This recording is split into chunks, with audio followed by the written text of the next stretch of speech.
நான் நான் பார்த்த அரசியல்ல எந்த நினைவு தினத்திலுமே எல்லா அமைச்சர்களும் ஒரு மாலை போட்டு புரட்சியாளர் அம்பேத்கர் நான் சொல்லி நான் பார்த்ததில்லை. நீங்க தரவுகள் இருந்தா நீங்க எனக்கு காமிங்க, அப்ப நான் வாபஸ் வாங்கிறேன்.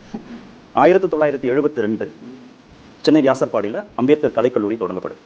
1989 அம்பேத்கர் சட்டக்கல்லூரி தொடங்கப்படுது.